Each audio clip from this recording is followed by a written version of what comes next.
Hi friends, welcome to Priya Hari life style. நம்ம சேனலில் first time voice video போடுறேன். ஏதாவது மிஸ்டேக் இருந்துச்சுன்னா அட்ஜஸ்ட் பண்ணிக்கோங்க. ஃப்ரெண்ட்ஸ், வாங்க வீடியோக்குள்ளே போகலாம்.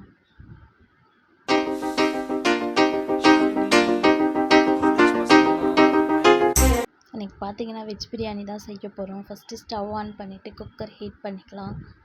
குக்கர் ஹீட் ஆனதுக்கப்புறம் தேவையான அளவு எண்ணெய் போட்டுக்கலாம். ஆயிலும் ஹீட் ஆகிடுச்சி. ஒரு பிரிஞ்சி இலை, 2 பட்டை, 2 கிராம்பு, ஒரு ஏலக்காய், ஒரு அன்னாசிப்பூ, கலர் பாசி சேர்த்து நல்லா பொரிஞ்சதுக்கப்புறம் ஆனியன் போட்டுக்கலாம். நான் 2 மீடியம் சைஸ் ஆனியன் வெட்டி வச்சுருக்கேன், அது சேர்த்துக்கிறேன். அது கூடவே 2 பச்சை மிளகாய் போட்டுக்கலாம். வெங்காயம் நல்லா பொன்னிறமாக வதங்குற வரைக்கும் வெயிட் பண்ணலாம். வெங்காயம் நல்லா வதங்கிடுச்சு ஃப்ரெண்ட்ஸ். இப்போ தக்காளி சேர்த்துக்கலாம்.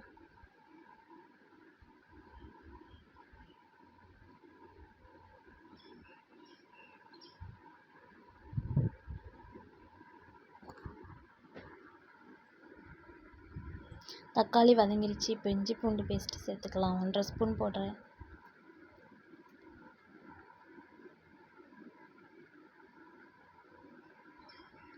இஞ்சி பூண்டு பேஸ்ட் பச்சை ஸ்மெல் போகிற வரைக்கும் நல்லா வதக்கிக்கலாம். பச்சை ஸ்மெல் போயிடுச்சு ஃப்ரெண்ட்ஸ். இதுக்கு தேவையான காய்கறி சேர்த்துக்கலாம். பச்சை பட்டாணி, பீன்ஸ், கேரட். காய் நல்லா வதங்கட்டும்.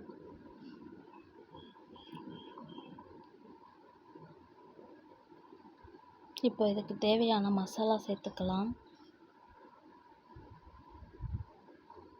1.5 ஸ்பூன் குழம்பு மிளகாய்த்தூள்,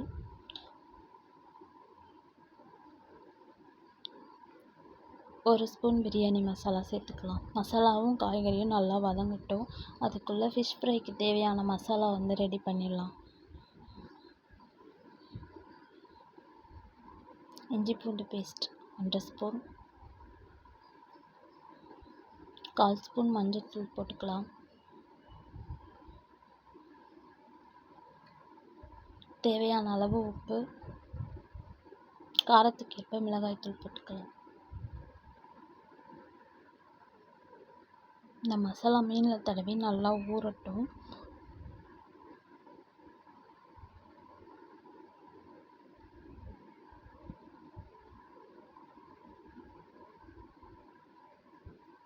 இன்றைக்கி பார்த்தீங்கன்னா வெஜ் பிரியாணிக்கு நாங்கள் 1 கப் ரைஸ் தான் எடுக்கிறோம். அதுவும் வீட்டு சாப்பாட்டு அரிசி தான் எடுக்கிறோம். அதனால இன்றைக்கி 2 கப் தண்ணி வைக்கிறோம்.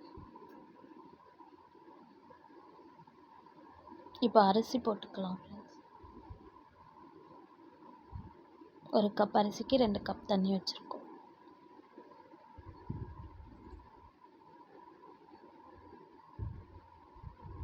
இப்போ சோயாபீன்ஸ் போட்டுக்கலாம்.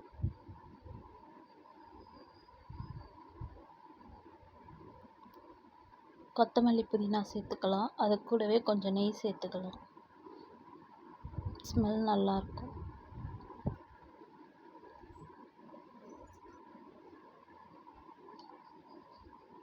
இப்போ குக்கருக்கு விசில் போட்டுடலாம்.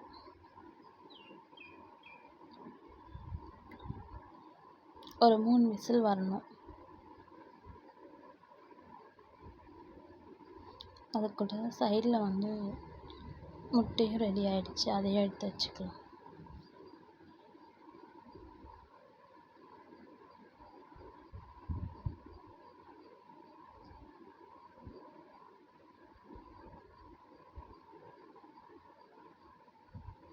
குக்கர் விசில் ஏர் ரிலீஸ் ஆகிற வரைக்கும் வெயிட் பண்ணலாம். அதுக்குள்ளே ஃபிஷ் ஃப்ரை பண்ணிடலாம். தவா வச்சுட்டு 4 எண்ணெய் ஊற்றிக்கலாம்.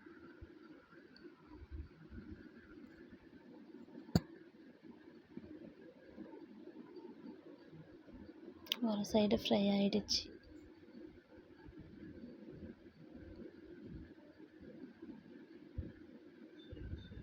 ஓகே ஃப்ரெண்ட்ஸ், ஃபிஷ் ஃப்ரை பண்ணியாச்சு. இப்போ சாப்பாடு எப்படி வந்திருக்கு பார்க்கலாம். சாப்பாடு நல்லா உதிரியாக சாஃப்டாக வந்திருக்கு. இதே மாதிரி ஸ்டைலில் நீங்களும் பண்ணி பாருங்கள். டேஸ்ட்டு சூப்பராக இருக்கும். பாய்.